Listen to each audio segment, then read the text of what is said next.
मेरे हिसाब से जो गाइडलाइन आई है उसमें से 70 से 80% तो हम ऑलरेडी उसको फॉलोअप कर ही रहे हैं, क्योंकि इस गाइडलाइंस का काफ़ी सारा पार्ट पहले भी आ चुका था।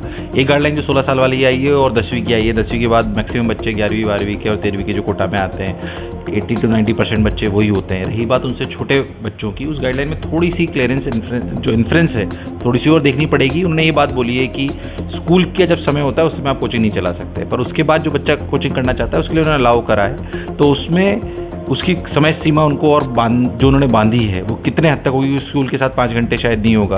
कुछ लोग उसमें ये भी बोल रहे हैं कि उसके बाद आप पढ़ा ही नहीं सकते, पर शायद ये संभव नहीं होगा, क्योंकि जो बच्चे स्कूली शिक्षा में वीक है उनको कुछ ना कुछ सपोर्ट सिस्टम तो चाहिए। और अगर हम 1-to-1 इस मेंटरिंग पे इसको छोड़ देंगे तो इतना ऐसा इंफ्रास्ट्रक्चर हमारे लिए पॉसिबल एजुकेटर्स का नहीं, हमारे लिए मतलब देश के लिए पॉसिबल नहीं है कि 1-to-1 जो अपन 1-to-1 कोचिंग होती है वो होना पॉसिबल नहीं है, क्योंकि बहुत सारे बच्चे स्कूली शिक्षा के बाद भी उसको चाहते हैं। तो मेरे हिसाब से, पर मैं इसमें ये भी बोलना चाहूँगा कि कोई भी ऐसी गाइडलाइन चालू होने से पहले हम जैसे लोगों से या शिक्षाविदों से थोड़ी सी और चर्चा होनी चाहिए।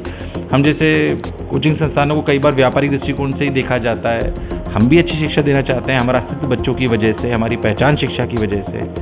तो कभी कभी कोई भी गाइडलाइन जब बन रही हो तो क्यों ना हमारा पक्ष भी एक सुना जाए, तो गाइडलाइन का और अच्छा स्वरूप निकल कर आएगा। क्योंकि सरकार का भी यही ध्येय है कि ज़्यादा से ज़्यादा बच्चे अच्छी शिक्षा लें, उनका पढ़ने का स्तर उच्चतम हो और वो स्ट्रेस फ्री एजुकेशन लें। मैं कहता हूँ हम सब भी यही चाहते हैं। हो सकता है हमारी किसी प्रक्रिया में थोड़ी बहुत ऊंच नीच हो, तो उसको सुधारने के लिए हम हमेशा उसका स्वागत करते हैं। जितनी गाइडलाइंस आज तक आई हमने उनका सबका स्वागत करा है, उनका पालना करी है।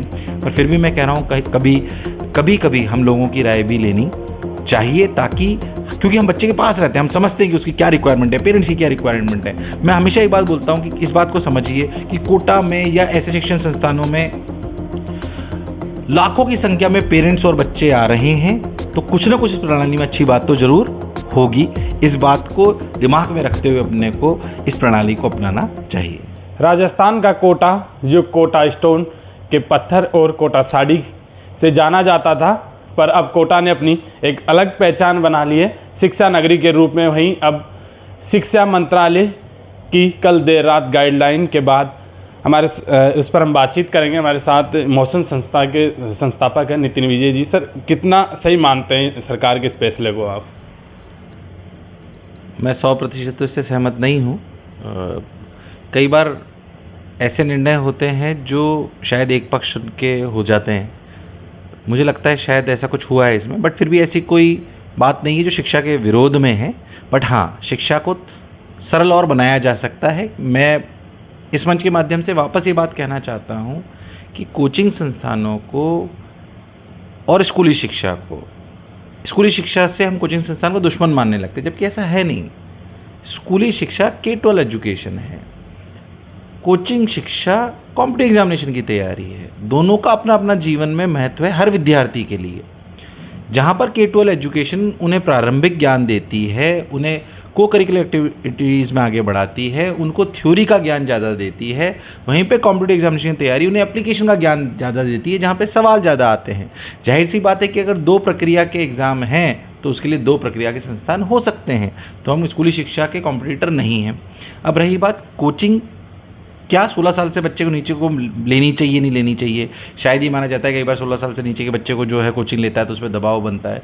मैं इसका बहुत पक्षधर नहीं हूँ कि दबाव बनता है। हाँ, जाहिर सी बात है कुछ जगह ऐसा होता है कि अननेसेसरी प्रेशर डाला जाए तो उसको रोकना होना चाहिए, पर उसके लिए सभी बच्चों के उस अच्छी प्रक्रिया से निकलने के लिए बंद कर देना, ये मैं इसका सहमत नहीं करता हूँ।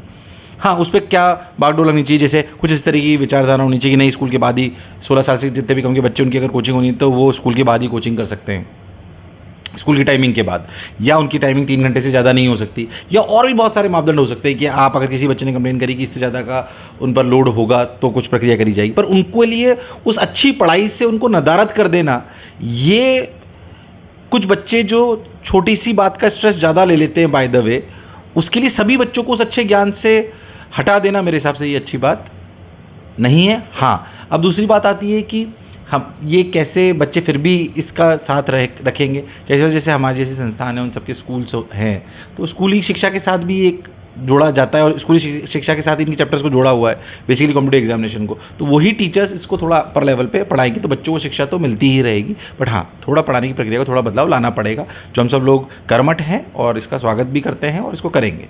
सर एक टेक कोटा पे लगा हुआ है कि जो पढ़ाई में अच्छे जो बच्चे हैं उनको अच्छे टीचर्स पढ़ाते हैं, उनको अच्छी क्लासेस में मिलता है, वहाँ कम बैच होता है, सिलेक्टेड बच्चे होते हैं। वही जो उन्हीं बच्चे जब वो बच्चे आते हैं उनका रिजल्ट आ जाए तो वो सार्वजनिक किया जाता है, पर कमज़ोर बच्चों का नहीं दिखाया जाता और बड़े बड़े उनके पोस्टर लगाए जाते हैं। तो कहीं ना कहीं इसको लेकर मैं मानता हूँ कि हाँ, इसमें हो सकता है कि कुछ बात ऐसी हो कि साहब जब 1 to 10 1 to 100 के टॉपर के शायद फ़ोटो लगाए जाते हैं तो दूसरा बच्चा हो सकता है थोड़ा सा प्रभावित होता हो, कंपैरिजन करके थोड़ा स्ट्रेस में आता हो, ये मैं मान सकता हूँ।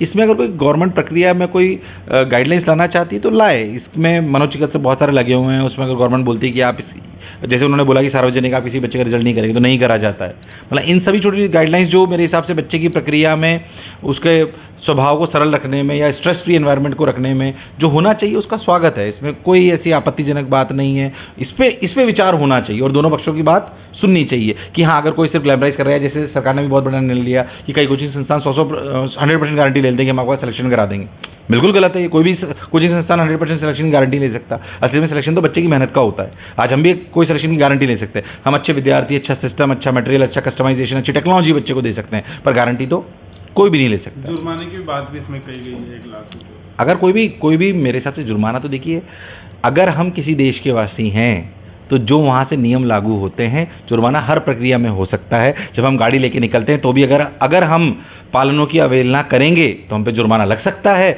एक अच्छा कोचिंग संस्थान, अच्छा ऑर्गेनाइजेशन पालना उसे सारी करनी चाहिए, अगर वो नहीं करेगा तो जुर्माना हो, इसमें कोई दिक्कत वाली बात नहीं है। अब 16 साल से कम उम्र के बच्चों के लिए कोचिंग बंद कर दी गई है, तो जो होम क्लासेस वाले जो टीचर्स हैं उनके तो चांदी हो गया है, तो कितना महंगा पड़ेगा ये? मैं अभी भी उस गाइडलाइन में थोड़ा सा, उसमें हल्का सा कन्फ्यूज़न मुझे जो नज़र आ रहा है वो ये है कि जो मैं शायद उसका इन्फ्रेंस निकाल पाया हूँ थोड़ा सा, या हो सकता है कि उसको और क्लैरिफिकेशन की आवश्यकता है, वो ये है कि 16 साल से नीचे वाले बच्चे स्कूल के बाद कोचिंग कर सकते हैं, स्कूल के समय पे कोचिंग नहीं कर सकते हैं। मतलब जैसे कई जगह जो होता है ना कि स्कूल के समय पे भी कोचिंग चल रही है, जब स्कूल जा रहा होता है तभी बच्चे की कोचिंग चल रही थी, वो बिल्कुल बंद हो जाए। पर जाहिर सी बात है कि बच्चे को, जो बच्चा वीक है, अगर उसकी स्कूली शिक्षा में उसे समझ में नहीं आ रहा है तो उसे शाम को सपोर्ट सिस्टम की ज़रूरत तो पड़ेगी, वो आवश्यक है। और जो एक और इसमें गाइडलाइन दी गई है कि अब बच्चों को 5 घंटे की क्लास दी जाएगी, करीब शायद पहले 7 घंटे की होती थी, अब 5। तो इस पे पढ़ाई पे कितना फ़र्क पड़ेगा? जनरली हम, जैसे मैं अगर मैं बताऊँ तो जो 11th-12th के जितने भी बच्चे होते हैं उनकी क्लास लगभग 4.5-5 घंटे की होती है, तो इस नियम से हमें ऐसी कोई समस्या नहीं है। इसमें कोई ऐसी समस्या वाली बात नहीं। 5 घंटे एक अच्छी चीज़ है, 5 घंटे से ज़्यादा नहीं करनी तो नहीं करेंगे, मतलब इसमें ऐसी कोई दिक्कत वाली बात नहीं है। गाइडलाइन को लेकर सरकार से कुछ कहना चाहेंगे आप? मेरे हिसाब से ये कहना चाहूँगा, विनम्र अनुरोध है, हालांकि हम कोचिंग वालों को शायद कभी कभी व्यापारी मान लिया जाता है, मैं कहता हूँ जितनी भी कमेटी है उनसे अनुरोध है, एक बार हम जैसे लोगों को बुलाया जाए, हमसे बात करी जाए। हम भी नैतिकता के आधार पे ही शिक्षा देना चाहते हैं, हम क्यों नहीं देंगे? हमारा अस्तित्व बच्चों की वजह से, हम क्यों ऐसा कोई काम करेंगे? और हो सकता है कुछ लोग इसे व्यापार की दृष्टि से देखते हो, मेरे जैसे भी बहुत शिक्षाविद हैं जो इसे शिक्षा की दृष्टि से ही देखते हैं।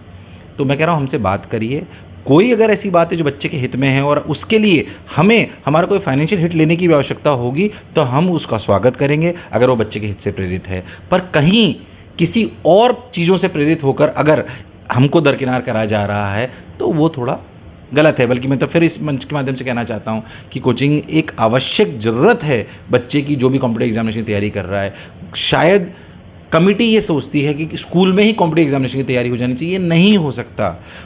स्कूली शिक्षा की प्रक्रिया बिल्कुल अलग है, कॉम्पिटिटिव एग्जामिनेशन की प्रक्रिया बिल्कुल अलग है। या तो हम हमारे सारे कॉम्पिटिटिव एग्जामिनेशन की प्रक्रिया में ही, मतलब हमारे जितने भी टॉप कॉलेजेस हैं उनमें हम यही कर दें कि भाई सिर्फ और सिर्फ बोर्ड की परीक्षा की परसेंटेज के बेसिस पे होगा, जो होना असंभव है क्योंकि हमारे पास मल्टीपल बोर्ड्स हैं, हमारे पास अलग अलग माध्यम्स हैं, वो करना शायद संभव नहीं है, वरना अपन अच्छे से उनका कैटेगराइजेशन करना अपने लिए संभव नहीं होगा। तो मेरी ये रिक्वेस्ट है कि भाई सरकार से कि भाई इसको वापस थोड़ा सा रिव्यू करा जाए, हम जैसे लोगों को से भी थोड़ी सलाह मशवरा करी जाए और एक लॉजिकल कंक्लूजन पे पहुंचा जाए। सर, कोटा की इकोनॉमी सारी कोचिंग पर निर्भर है, तो इसमें सब्जी बेचने वाले से लेकर बड़े स्तर तक सभी की इसी से चलता है, तो कोई फ़र्क पड़ेगा इस पर? सर, मैं 3 से शिक्षण के कार्य में हूँ और उससे पहले भी आईटी की तैयारी कर रहा था। 2000 से हम ये बातें सुन रहे हैं, कभी कोई बदलाव आता है, जेई में कोई बदलाव आया, एआईपीएमटी में कोई बदलाव आया, कभी जेई ऊपर हो गई, कभी नीट ऊपर हो गई। ये बदलाव आते रहते हैं। शहर के वासियों को भी मैं कहना चाहता हूँ कि अपनी कर्मठता पे विश्वास रखिए, शिक्षा पे विश्वास रखिए। कोई भी बदलाव आएगा तो हमारे यहाँ इतने लायक लोग हैं कि उस बदलाव को एक्सेप्ट कर उसके हिसाब से और अच्छी प्रक्रिया बनाना हमें आता है। थोड़ा समय लग सकता है पर इसमें कोई चिंता वाली बात नहीं है। जो कोटा की धुरी, जो आर्थिक धुरी बनी हुई है शिक्षा से, वो सिर्फ और सिर्फ किसी एक एग्ज़ाम के एक पैटर्न की वजह से नहीं है। वो असलियत में यहाँ के लोगों की मेहनत, जो शिक्षाविद हैं उनके पढ़ाने की प्रक्रिया में है। तो उसमें डरने की कोई आवश्यकता नहीं है। थोड़ा बदलाव करना होगा तो करा जाएगा। तो नितिन विजय हैं, मोशन संस्थान के संस्थापक हैं। इनका भी एक बड़ा संस्थान कोटा में बड़ा नाम चलता है। पर यह कह रहे हैं कि हम स्वागत करते हैं सरकार की इस गाइडलाइन की और पालना भी करेंगे। और हालांकि जो गाइडलाइन आई है इसमें से कुछ गाइडलाइन पहले से भी फॉलो हो ही रही थी, पहले से ही थी, और आगे भी जो गाइडलाइन हम इसका फॉलो करेंगे। और हालांकि कई बार हमें कह दिया जाता है, व्यापारी समझ लिया जाता है, पर हम भी व्यापारी नहीं, हम भी अच्छी शिक्षा देना चाहते हैं।